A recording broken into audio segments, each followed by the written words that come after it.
უნდა ითქვას, რომ ასეთი კრიოპედოგენური მოვლენები, როგორც აქ იყო ნაჩვენები, სიმაღლის, ნალექის და აორთკლების შეფარდების და განედის მატებასთან ერთად იზრდება.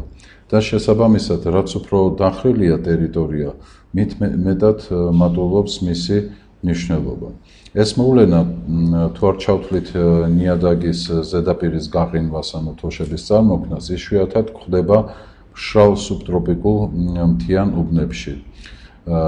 მაგრამ გვხდება უფრო დიდ სიმაღლეებზე ტენიან ტროპიკულ ალპურ პირობებშიც კი, მაგალითად მთა ვილჰელმზე ახალ გვინეაში 4500 მეტრზე. იგივე მოვლენა რეგისტრირებულია აფროალპურ სასიცოცხლო ზონაში, აფრიკაში 3500 მეტრის ზევით და ასევე ანდებში 4300 მეტრით მაღლა და სხვაგანაც. აქ მოცემულია სურათი 9 წყაროს ტერიტორიაზე, სწორედ ესეთი ნიადაგის ჩემ თვალწინ მოხდა დაუშვათ ესეთი ნიადაგის ჩამოშლა 9 წყაროზე ძალიან ხშირი წვიმების შემდეგ წყლით აივსო ეს ნიადაგის ზედაფენა და ვინაიდან აქ იყო ესე იგი დიდი დაქანება ფერდობისა, ამიტომ გრავიტაციული ძალის მეშვეობით ნიადაგის ზედაფენა მთლიანად მოწყდა და შემდეგ ეს ტერიტორია ჩამოიტანა და ჩამორეცხა და ახლოდან ესეთი სახე აქვს. ამ სურათზე მოცემულია ყაზბეგის რეგიონში ძალიან მარტივი და ადვილი სანახავია სწორედ ეს ამობურცულ დეპრესირებული რელიეფი, რომელიც ჩვენ ცოტა ხნის წინ ავხსენით, ეს ყინვის ზემოქმედებისგან წარმოქმნილი.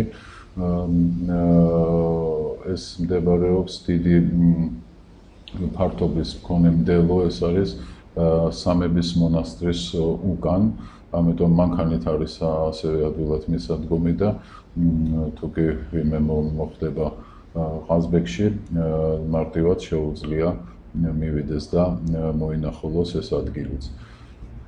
აი აქ ამ დეპრესირებულ ადგილებში სრულიად სხვანაირი ეკოლოგიური პირობებია.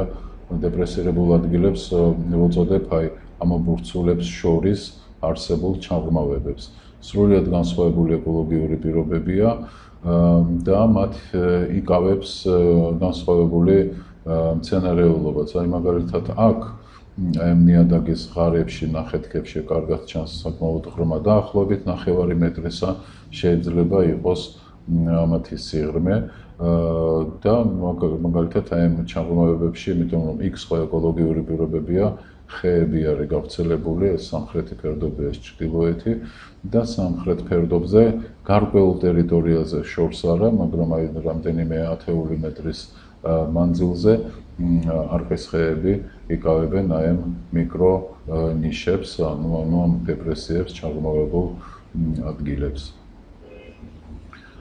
მუდმივი გამყინვარება არ არის დამახასიათებელი მხოლოდ არქტიკისთვის.